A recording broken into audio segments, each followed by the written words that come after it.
Bueno, estamos como para empezar. Sí, No, obvio. que no se duerman hoy. Yo estoy muy conforme de cómo verán que he ordenado mi microambiente de trabajo para dar la clase. A mis espaldas, un living totalmente ordenado. Estoy re contento. Bueno, ¿ustedes cómo andan? ¿Cómo vienen con la cursada? ¿Alguna pregunta, alguna duda, alguna queja, reclamo?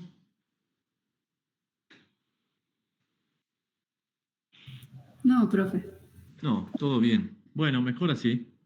Bueno, si les parece, arrancamos directamente con el caso problema que estuvieran viendo esta última apertura. ¿Alguien me puede resumir qué estuvieron viendo en la tutoría?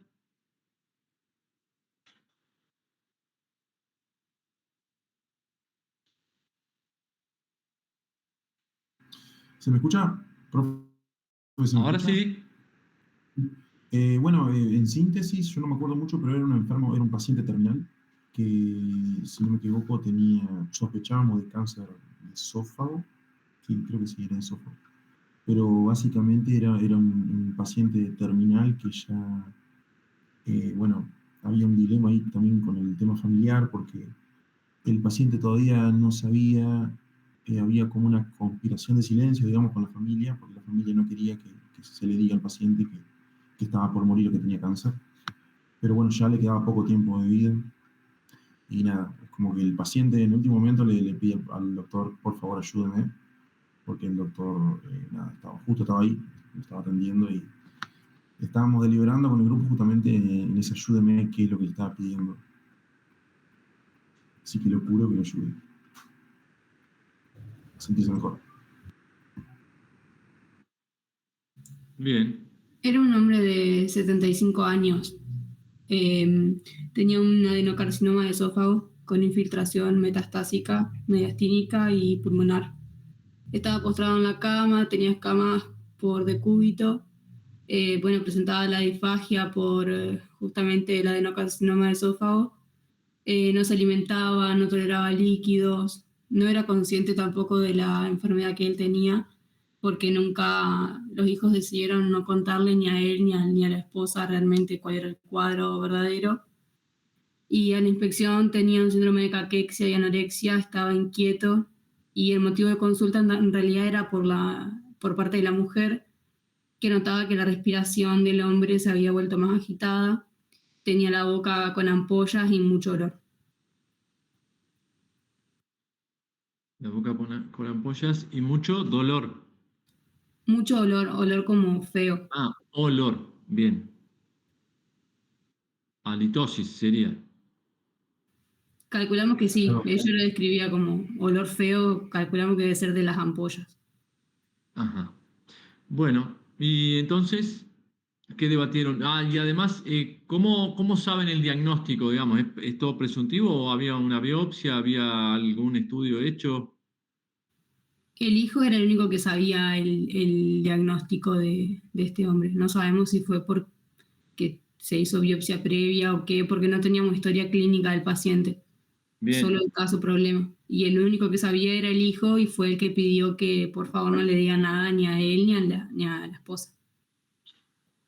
bien. ¿Y cómo se imaginan la historia natural de la vida de este paciente, digamos? Aparece ahora con 73 años en un estadio terminal, como dicen ustedes, que muchas herramientas no quedan, que el dilema más grande es qué hacer y cómo hacer, y también con todas las limitaciones que puede presentar la familia, porque obviamente uno no quiere, o sea, uno no lo quiere ver sufrir, por un lado no quiere que le hagan nada que, que lo empeore, pero por otro lado también tiene que tener un diagnóstico, tiene que tener una conducta para solucionarle, digamos, lo que se pueda solucionar, ¿no?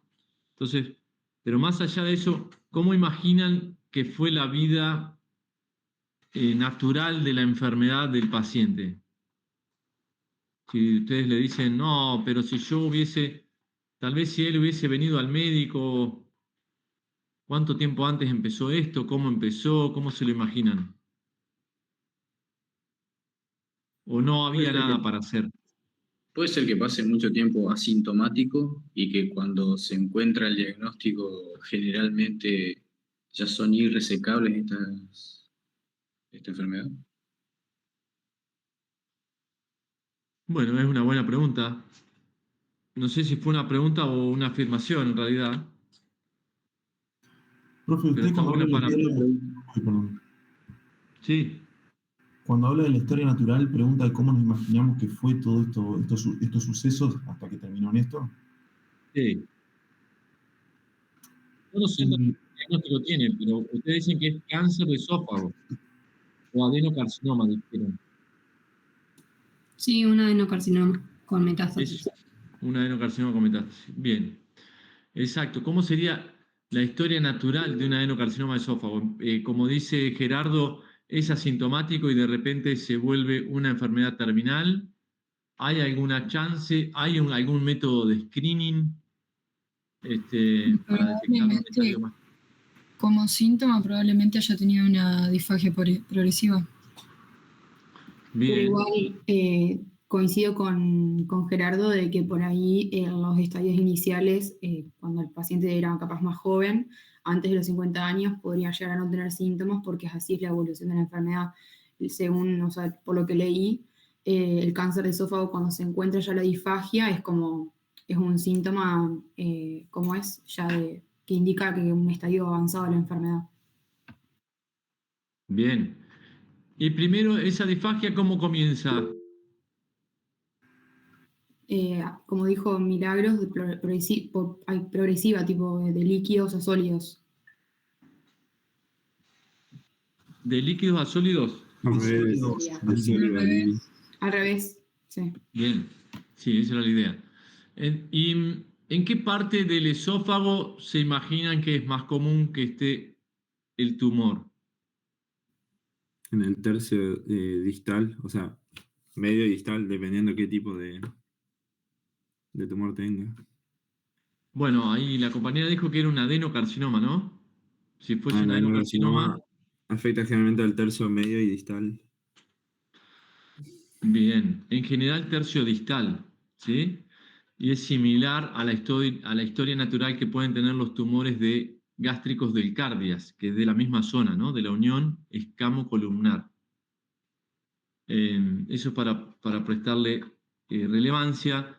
Y antes de la Ok. disfagia, si hubiese tenido algún síntoma, ¿qué síntomas se imaginan que podría haber tenido Yo relacionado quería a... decir que podía ser un paciente que haya tenido historias de tabaquismo, por ejemplo, o alguna historia de enfermedad por reflujo gastroesofágico, o que tenga, por Bien, ejemplo, síntomas de pirosis bien. Si o de buscamos reflujo ácido.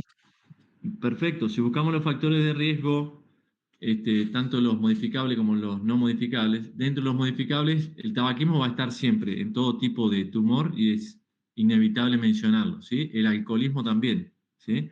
Pero hay una enfermedad específica que tiene que ver con el con el adenocarcinoma de esófago, que es la que menciona la compañera, la enfermedad por reflujo gastroesofágico, ¿sí? Entonces, cuando yo le preguntaba la historia natural del libro, después hay muchas historias y pacientes en general que escapan a la historia natural de los libros, pero está bueno saber cuál es la historia más común de un adenocarcinoma de esófago, ¿sí? Si usted le dicen el caso típico de un adenocarcinoma de esófago, ¿en qué paciente es?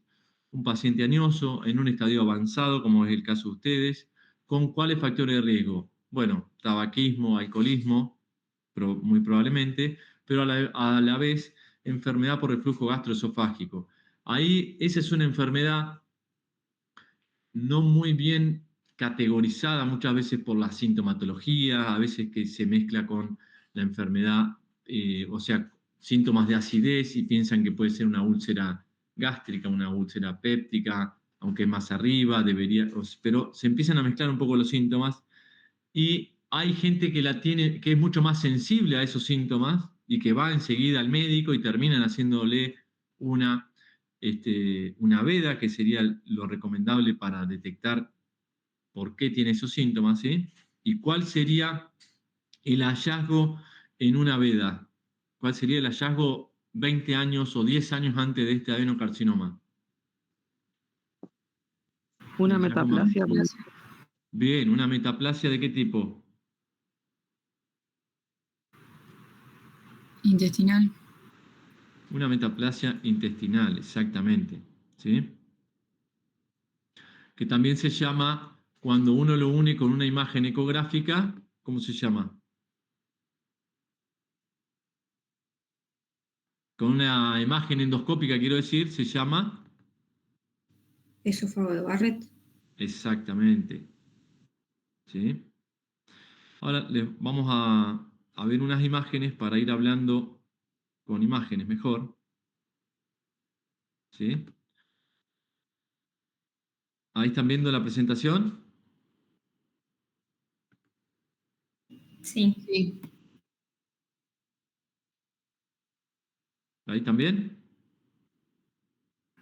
Sí, sí. ¿Sí? Bueno, ¿Usted entonces, pantalla completa, ¿en la- profe? ¿se ve o no? Porque se ven chiquito, digamos. No sé si cuando Ah, puso para presentar puso pantalla completa. justamente puse para pantalla completa y ustedes me dicen que se achicó. ¿Ahora? No, sí, igual. Sigue igual.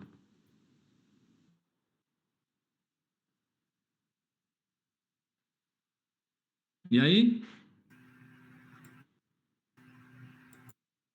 Se ve chiquito, pero se ve. Profe, lo que pasa es que para que nosotros veamos la presentación, tiene que a la hora de compartir toda la pantalla y no solamente el PowerPoint. Bien. Bueno, vamos a hacer eso.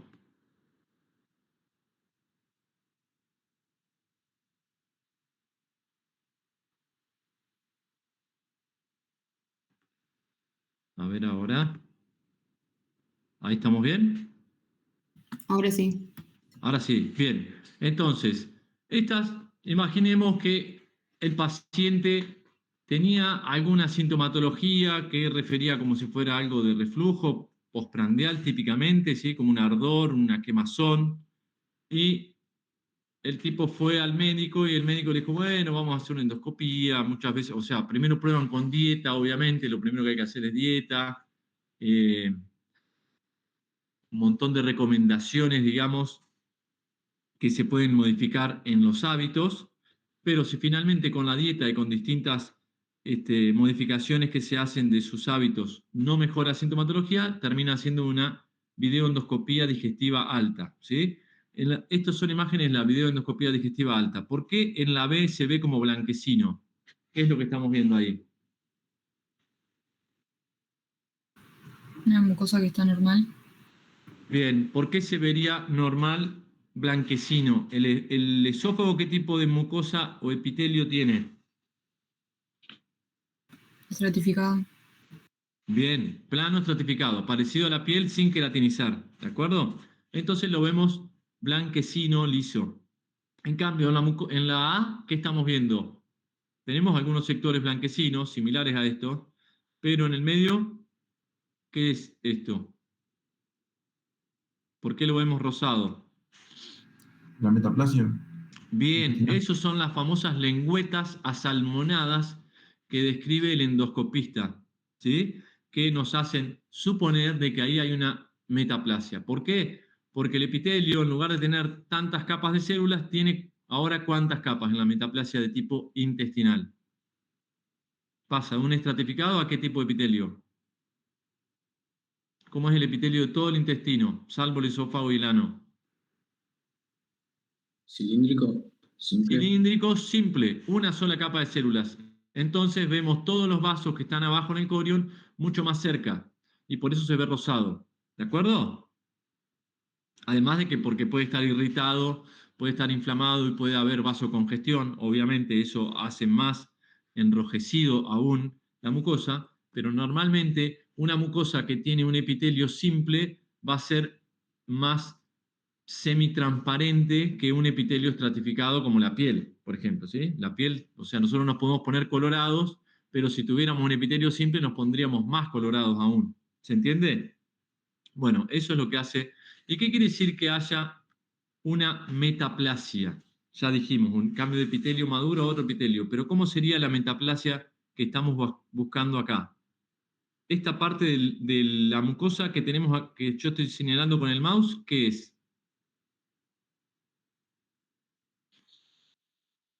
¿Qué tipo de epitelio? Estratificado, ¿puede ser? Sí. ¿Cómo? Estratificado. Bien, estratificado, ¿sí? La membrana, ¿se ve mi flecha o no? Sí.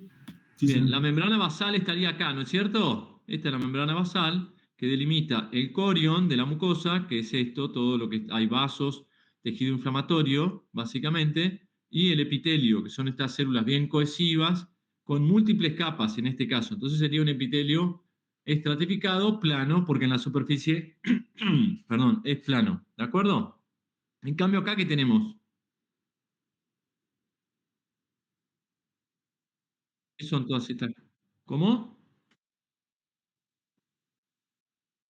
Exactamente. Fíjense que hay una sola capa de núcleos que están pegados a la membrana basal y por encima los citoplasmas mucinosos apicales, ¿sí? Y algunas células que tienen moco adentro, que tienen la forma de un cálice y que son las famosas células caliciformes. ¿Dónde se encuentran normalmente estas células caliciformes? Que son las que le dan el nombre a esta metaplasia. Bien, ¿en qué parte del intestino?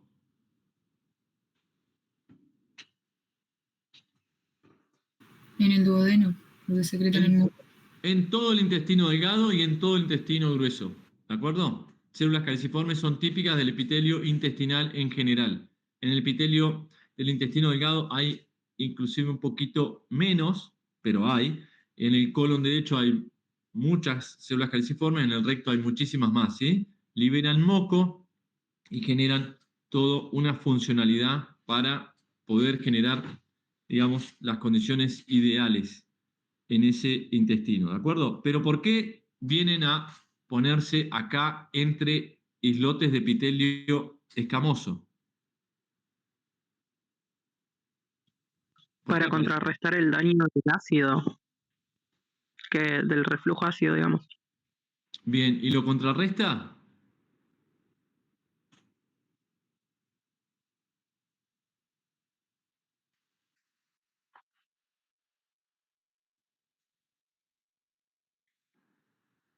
Claro, digamos que es un cambio que trata de contrarrestar con el moco esa hiperacidez. Recuerden que el ácido gástrico puede llegar a tener un pH de 1 y si lo ponemos en la piel directamente nos quema. Lo mismo pasa en el esófago, que es similar a la piel, ¿de acuerdo?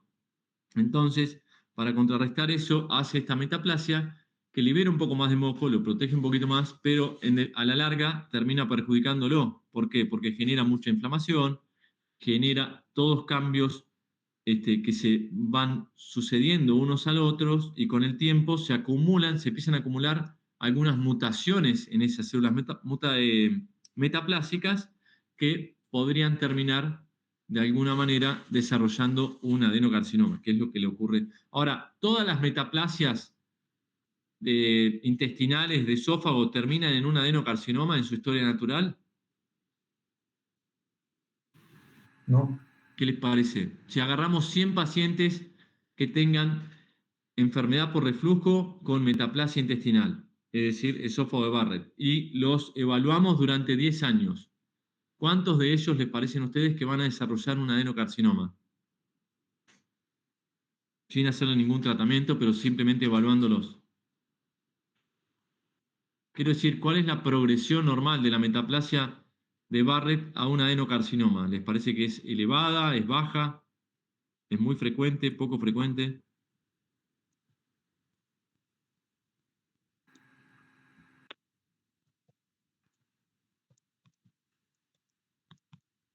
Para mí que es ¿Están elevado. ahí? No leyeron nada, ¿no? ¿Pudieron ver algún video o algo de los que están en el campus? ¿O están en otra? Es el 8º tipo de cáncer más frecuente, o sea, no es tan frecuente. De 100 pacientes no es que todos van a tener esa evolución. No es tan frecuente. ¿Cuánto dijiste? Creo que era el octavo tipo de cáncer más común. Sí, pero no Profe, responde la pregunta que yo te digo. para Si mí, viene el paciente del caso clínico que tienen ustedes, que ahora tiene un cáncer terminal a los 73 años, pero viene con 53 años, con enfermedad por reflujo, con sintomatología, con una endoscopía que ve lengüetas asalmonadas, como vimos, y una biopsia que confirma que en esas lengüetas hay metaplasia intestinal con estas células caliciformes, ¿ustedes qué le dirían? Quédate tranquilo, no te va a pasar nada. Esa sería la opción A. La opción D sería te vas a morir mañana.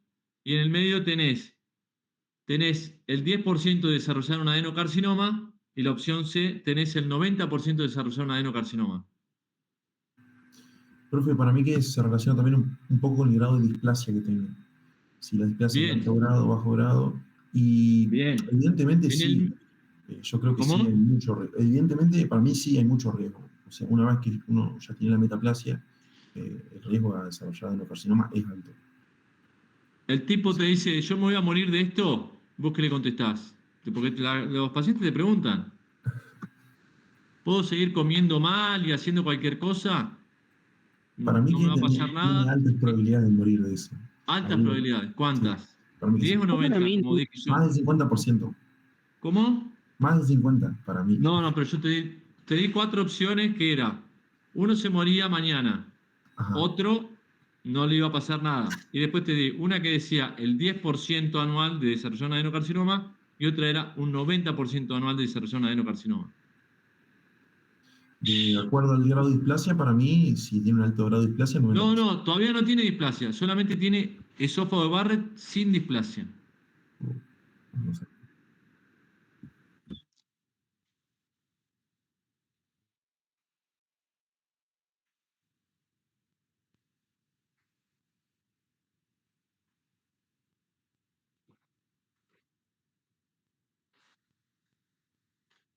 Exactamente, es un 10%, ¿sí? ¿Esto qué quiere decir? Que el paciente va a tener que controlarse, obviamente, que cuanto más seguido se controle va a ser mejor, que va a tener que seguir una dieta. ¿Por qué? Porque existe el riesgo, pero no es que todos los pacientes que tengan esófago de Barrett es sinónimo de que vayan a tener cáncer. ¿Se entiende lo que quiero decir? Estas probabilidades, que parecen absurdas las preguntas a veces, pero ayudan un poco a configurar tanto en el médico como en el paciente un esquema, un diagrama de cómo sigue, ¿sí? Porque por ahí uno le dice, bueno, esófago de Barrett, si uno entra a Google, dice directamente adenocarcinoma gástrico, es como el precursor natural, ¿no? Pero hay que saber que no todos los esófagos de Barrett evolucionan a adenocarcinoma gástrico y que en el medio hay varios caminitos, justamente como decía el compañero, que es la displasia, que es donde empiezan a ocurrirle, primero aparece esa metaplasia, pero después para que esa metaplasia se configure en una lesión neoplásica, tiene que haber acumulación de errores, de mutaciones, digamos, que alteren su ciclo de vida, alteren el ciclo celular y lo vuelvan a una neoplasia. Primero una neoplasia benigna, que es la displasia, ¿sí? Y que tiene distintos grados, y por último va a evolucionar a un adenocarcinoma. Quiere decir que hay un montón de tiempo para detectar a este paciente del caso clínico de ustedes en algún momento, pero previo a que haga las metástasis. ¿Se entiende? El tema que por ahí no consulta antes. Bueno, acá miramos más fotos. Esto es parte del epitelio escamoso normal, ¿sí? O acantósico con cambios reactivos, pero quiero decir, el epitelio que normalmente deberíamos encontrar en la mucosa esofágica, alternando con islotes que sufrieron metaplasia de tipo intestinal. ¿Por qué es de tipo intestinal? Porque tiene estas células caliciformes. Yo puedo llegar a tener una metaplasia columnar, es decir, cambiar el epitelio escamoso por epitelio gástrico, por ejemplo. Pero eso, en condiciones estrictas, según la asociación, digamos, de gastroenterología americana no se considera un esófago de Barrett. Para que sea un esófago de Barrett tengo que tener la imagen endoscópica y la metaplasia intestinal con las células caliciformes. Es decir, que el epitelio tiene que ser homologable al epitelio del intestino delgado o grueso. ¿De acuerdo? ¿Se entiende eso? Por eso la importancia de las células goblet, acá está mal escrito, globet no, es goblet, que son estas células caliciformes, ¿sí? Que tienen la presencia de moco y que son la definición de la metaplasia de tipo intestinal. Porque yo puedo hacer una metaplasia, pero de tipo gástrica, por ejemplo. Cambiar el epitelio escamoso del esófago por un epitelio tipo pilórico o tipo fúndico y no tienen la misma significancia ni clínica ni pronóstica, ¿de acuerdo? Y acá, ¿qué pasa? Si comparan esta metaplasia con células caliciformes, fíjense que todos los núcleos están pegados a la membrana basal y por encima de los núcleos el citoplasma desarrolla toda una diferenciación a secretar mucina, ¿sí? Es decir, que es una célula bien diferenciada. En cambio acá, ¿qué sucede? Por ejemplo, en esta glándula. Tenés pérdida de polaridad de los núcleos. Bien, perfecto, ¿sí? Se ve claramente que los núcleos se empiezan a hacer un poco más grandes, más hipercromáticos y se empiezan a despegar de la membrana basal, ¿sí? Eso es la pérdida de polaridad. La polaridad normal en una glándula es que los núcleos estén pegados a la membrana basal, ¿sí? Y se queden ahí y no suban, y la mucina o todo el aparato desarrollado de la célula secretora se desarrolle en el polo hacia la luz de la glándula, ¿sí? Como podría verse acá, digamos. En cambio acá empiezan a despegarse, pierden la polaridad, y esto es sinónimo de ¿qué? ¿Qué pasó acá? ¿Es un Barrett común? Tiene Fíjense displasia de que grado. bien, tiene displasia de bajo grado todavía, ¿sí? ¿Por qué de bajo grado? Porque todavía conserva algo de polaridad, hay algo de citoplasma apical, perdón. ¿Se entiende? Hay algo de citoplasma y en general los núcleos están más o menos pegados a la basal, aunque algunos se escapan. Esto puede ser variable de zona en zona, por eso es importante biopsiar varios lugares. Pero es muy importante en la biopsia de esófago, primero decir si hay metaplasia intestinal y una vez que yo identifico la metaplasia intestinal, descartar que no haya esta displasia. ¿Por qué? Porque si tiene displasia, ya avanzó un escaloncito más hacia la progresión a un adenocarcinoma y el riesgo va a ser mayor que aquel Barrett que no tiene displasia. ¿Se entiende? Y esto es cuando ya desarrolla un adenocarcinoma.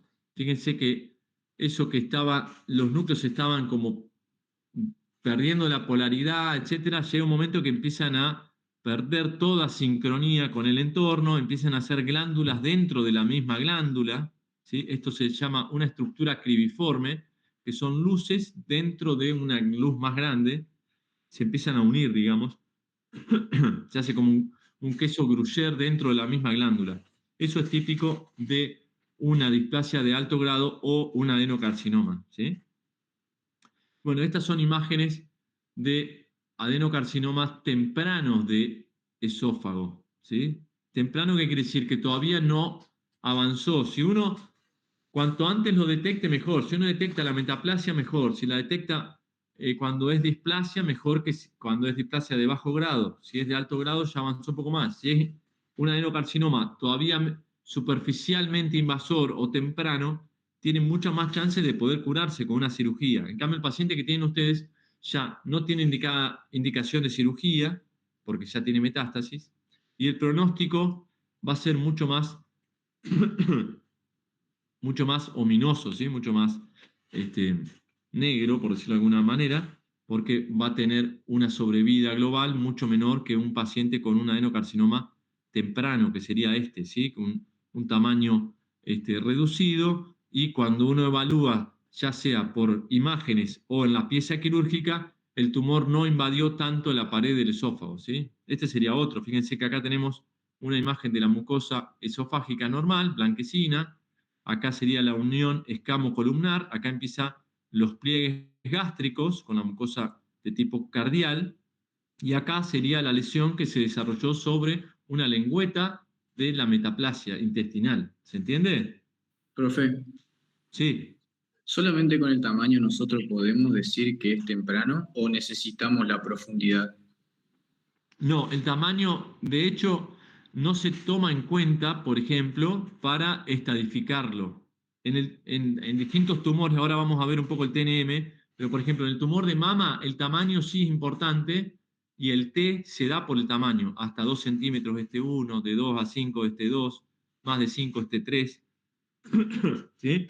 Pero acá lo más importante es el grado de invasión en la pared, lo mismo que en el colon, porque de hecho es el mismo tumor, es un adenocarcinoma intestinal con un epitelio que asemeja al epitelio del colon. ¿Sí? Entonces es muy similar el comportamiento y la evolución.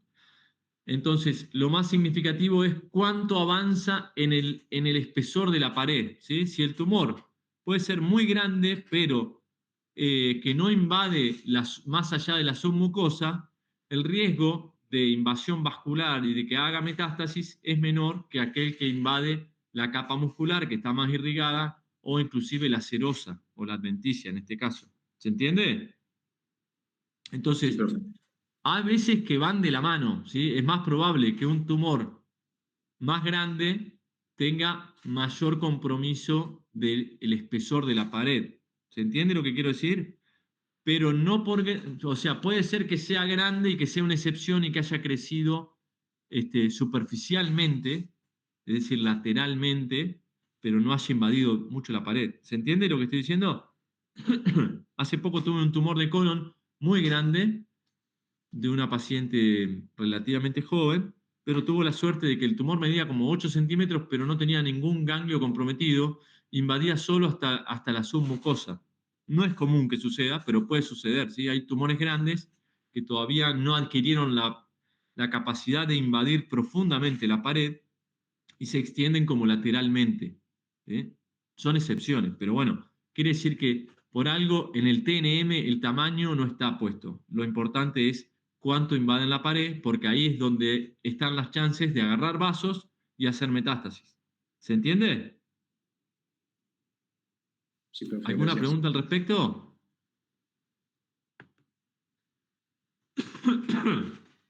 Bueno, seguimos.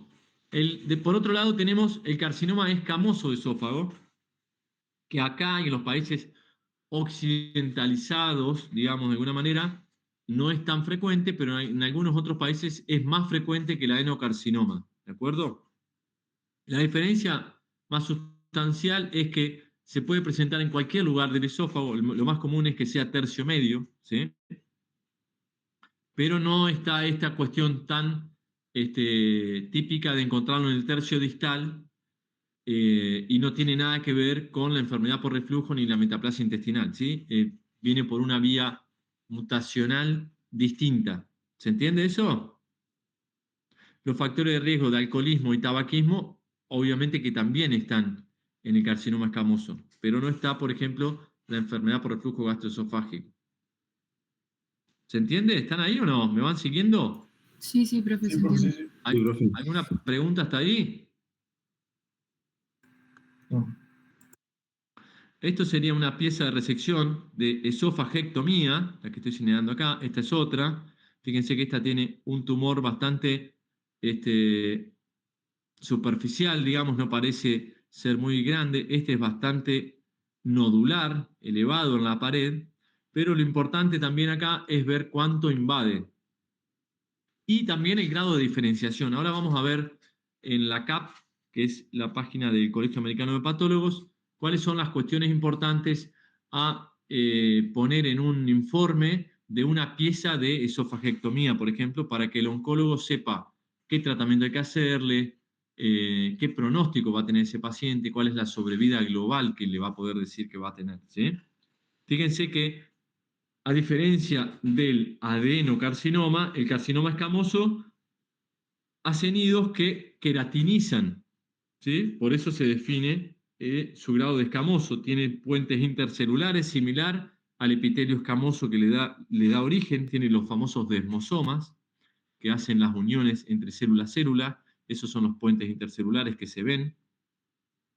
Y bueno, en las glándulas, me olvidé decirle eso, un tumor bien diferenciado va a ser uno que haga muchas glándulas, ¿sí? Y que sea parecido al epitelio intestinal normal, ¿sí? Que haga muchas glándulas. En cambio, en el carcinoma escamoso, un tumor que queratinice mucho va a ser bien diferenciado. En cambio, uno que no queratinice va a ser pobremente diferenciado.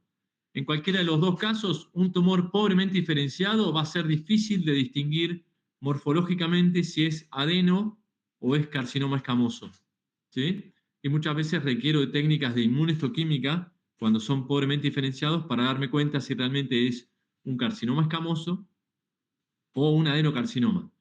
Y para complicar un poco más la existencia de nosotros los patólogos, a veces también existe el adenocarcinoma, ¿sí? Que es una mezcla de carcinoma escamoso con adenocarcinoma.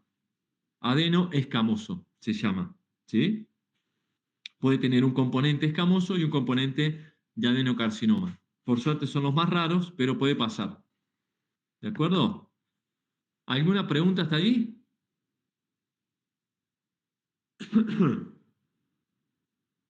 ¿No? No, profesor. Si quieren les muestro rápidamente de la página de la CAP, que yo siempre les sugiero que chusmeen de vez en cuando, ¿sí? Es el Colegio Americano de Patólogos. Ellos tienen toda una serie de protocolos para informar los distintos especímenes que nos llegan a nosotros los patólogos, ¿sí? Por ejemplo, acá tenemos todos los gastrointestinales, el esófago, tenemos un PDF que nos dice para qué sirve, para qué tipo de espécimen sirve, para qué tipo de tumores sirve y para cuáles no sirve, ¿sí? Y es como un informe sinóptico donde vamos poniendo, bueno, qué tipo de espécimen nos llegó, el procedimiento que le hicieron. ¿Fue una resección endoscópica? ¿Fue una pieza de esofagectomía? ¿Fue esófago más parte del estómago, que se llama esófago-gastrectomía, etcétera? ¿Dónde estaba localizado el tumor? Tengo que consignar, ¿sí? Si fue en la parte cervical del esófago, medial, distal, etcétera. La relación con la unión esófago-gástrica. Fíjense lo importante que es, que hay que consignarlo también. La distancia del tumor a la unión esófago-gástrica. El tipo histológico, fíjense la cantidad que hay. Yo les mencioné los más comunes, pero fíjense la cantidad de distintos tipos de tumores de esófago que hay. Tumores malignos, ¿sí? Hay unos carcinomas neuroendocrinos que no son tan comunes, por eso no los menciono, pero sí existen, también existen en pulmón en distintos lugares. Acá está el que les mencionaba, el adeno escamoso, que es una mezcla de los dos, pero los más comunes son, en nuestro ámbito, el adenocarcinoma y el carcinoma escamoso en segunda medida. ¿De acuerdo? ¿Estamos bien hasta ahí? El grado histológico, lo que les decía, bien diferenciado. En el escamoso, si queratiniza mucho, pobremente diferenciado si no se asemeja en nada a los queratinocitos. En cambio, en el adenocarcinoma, bien diferenciado si hace muchas glándulas, y pobremente diferenciado si no hace glándulas para nada. ¿De acuerdo? El tamaño tumoral hay que ponerlo, o sea que hay una importancia del tamaño, pero para el T del TNM lo importante es hasta dónde se extiende. ¿Es una displasia de alto grado o un carcinoma in situ? Es decir, no atraviesa la membrana basal. Eso tiene un excelente pronóstico, porque no hay vasos, es decir, no tiene chances de tener metástasis. En cambio, si invade la lámina propia, ya hay vasos, tiene algo de chance de metástasis. Si invade la muscular de la mucosa, la submucosa, la muscular propia o la adventicia, cada estructura de esas que vaya invadiendo, el riesgo de metástasis va a ser mayor, y por ende la sobrevida va a ser menor. ¿Se entiende? Bueno, y acá distintas consignas que tenemos que poner, si hay efecto de tratamiento. A veces se hace un tratamiento de neoadjuvancia, es decir, se le da quimioterapia previa a la cirugía para reducir el tamaño tumoral y después se opera. Y eso se puede ver con cambios en el tumor. A veces el tumor sufre necrosis, a veces el tumor desaparece por completo porque la quimio dio excelente resultado, puede pasar. Si hay embolias linfovasculares, si hay invasión perineural, el análisis de los márgenes, ¿sí? Y por último, el estudio de los ganglios. Y acá tenemos lo del TNM que les decía, ¿sí? El T1A cuando invade la lámina propia, T1B invade la submucosa, T2 invade la muscular propia, T3 invade la adventicia. ¿Sobre qué tipo de piezas se hace esto? ¿Qué les parece?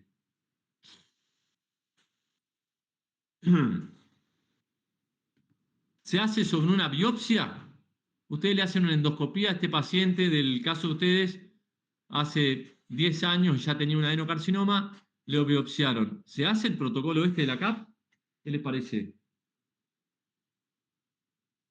Les pregunto porque a veces me sucede eso, me llama la atención que no se dan cuenta, incluso gastroenterólogos no se dan cuenta a veces.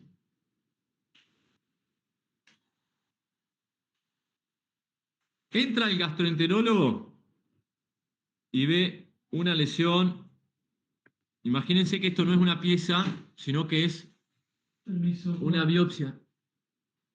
Sino que es una biopsia de esta lesión de acá, ¿sí? Esto todavía no lo sacaron del esófago, es una endoscopía, yo me metí con el endoscopio, vi esta lesión, me parece que pueden hacer un adenocarcinoma, saco unas biopsias de acá con sacabocado y se la mando al patólogo. ¿El patólogo puede analizar todo lo que decíamos recién del protocolo de la CAP con esa pieza?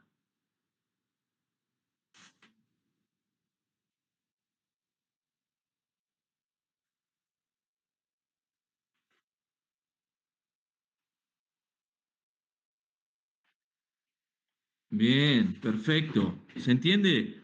Ahí cuando sacan las biopsias, solamente sacan un pedacito, un fragmento mínimo superficial de la mucosa, ¿sí? Ni siquiera a veces llegan a la muscular de la mucosa. Entonces yo lo único que voy a poder decir es si es un tumor, a veces puedo decir si es adenocarcinoma o es escamoso, si es moderada, pobre o bien diferenciado también puedo llegar a decir, pero cuántas estructuras invade no puedo decir, porque necesito toda la estructura de la pieza para ver hasta dónde invade. ¿Se entiende? Como dijo la compañera. A veces que me llaman y me dicen, che, acá en la biopsia no decís hasta dónde invade me ha pasado eso. ¿Sí? Uno lo da por obvio, por eso lo pregunto, pero se ve que no resulta tan obvio. Las biopsias son muestras muy superficiales del tumor. Entonces yo no puedo decir cuánto invade, hasta dónde invade, etcétera, ¿sí? A veces puedo llegar a decir, bueno, al menos invade hasta la membrana basal, por ejemplo, el corion de la mucosa, porque lo puedo ver en una biopsia que hicieron un poquito más profunda. Pero en general las biopsias solamente sacan mucosa. ¿Se entiende? ¿Está claro esto? Sí.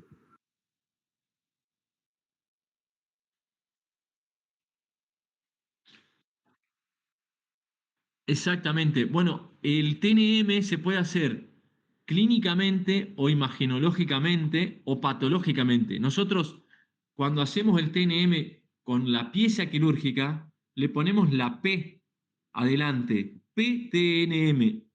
Quiere decir que es un TNM hecho con la patología, con la pieza quirúrgica. Pero existe el CTNM, ¿sí? Que se puede hacer con las imágenes. Y a veces tienen correlación y a veces no, ¿sí? A veces piensan que por una ecoendoscopía que le hicieron al paciente le hacen como si fuera una endoscopía, pero con ecografía. Dicen, bueno, aparentemente, según la imagen ecográfica que tenemos acá, el tumor este invade hasta la muscular, supónganse. Después programan la cirugía, evaluamos nosotros la pieza y vemos que en un lugar, o sea que en general invadía hasta la muscular, pero en un lugar invadió la adventicia. Y ahí cambia, ¿sí? Pero es importante saber que los TNM se pueden hacer con la pieza quirúrgica o con las imágenes y la clínica. ¿De acuerdo? Si yo le palpo un ganglio supraclavicular al paciente enorme y ya sé que tiene un adenocarcinoma de esófago y pienso que puede ser una metástasis, por ejemplo, en el ganglio de Virchow, que es más común en el gástrico, pero también puede ser, bueno, ahí va a ser M1 clínicamente y yo en la pieza quirúrgica no lo voy a ver a eso, salvo que me manden una biopsia de ese ganglio, ¿se entiende? Pero el clínico ya puede decir que es un T3, pongamos NX, porque no sabe, M1, porque ya le palpó una metástasis, piensa que es una metástasis. Ahora, eso yo lo tengo que confirmar en una biopsia. ¿Se entiende? A veces en los pacientes terminales es complicado eso porque tanto el paciente como los familiares no quieren que le hagan biopsia, que no le hagan nada porque ya está por morir. El tema es que uno a veces tiene que confirmar el diagnóstico, porque por ahí el ganglio era de, no sé, una inflamación porque tuvo justo una infección en una muela, por decir algo, o cualquier cosa, ¿sí? O una faringitis, no sé. ¿Se entiende? A veces que coinciden, pero a veces que uno lo tiene que confirmar. Por eso es que se hacen las biopsias. Obviamente que hay que evaluar en cada caso, en cada lugar, en cada momento del paciente, si vale la pena o no, etcétera, charlando con los familiares, con el paciente, etcétera. ¿Se entiende? Bueno, me estoy yendo por las ramas. Sigo con tumores de estómago, ¿sí? ¿Cuáles son los factores de riesgo que comparte con los de esófago?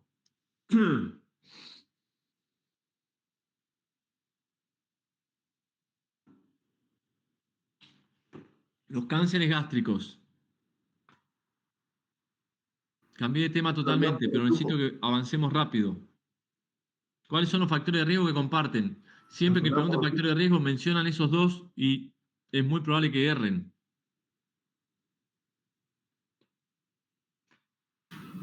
Alcohol, tabaquismo. Bien, perfecto, eso se comparte. ¿Y cuáles son distintos? La enfermedad por reflujo gastroesofágico, salvo en el cardias, en el resto del estómago no participa, ¿sí? Pero ¿quién sí puede participar en generar las condiciones previas para que se desarrolle un adenocarcinoma de estómago? Bien, la infección por Helicobacter pylori, ¿qué más? En el cáncer de estómago está el antecedente familiar, que creo que en el esófago no era tan predisponente. Sí, en los dos siempre hay que mencionarlos, siempre es relativo, es un riesgo relativo, pero existe en los dos, ¿sí? Si yo tengo un familiar de primer grado que desarrolló cualquier tumor de esófago, yo voy a tener más chances de una persona que no lo tiene, ¿sí?